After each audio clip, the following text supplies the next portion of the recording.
Kahit ako ay bata, Fernando Atiswell.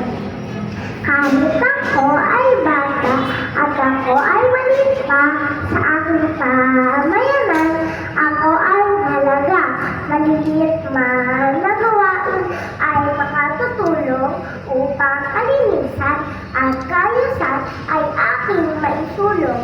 Magbubugas ng kamay bago kumain, halaman sa bakuran, aking didiligin, kalat sa paligid, aking pupulutin, at dumi sa aming bahay ay aking lilinisin.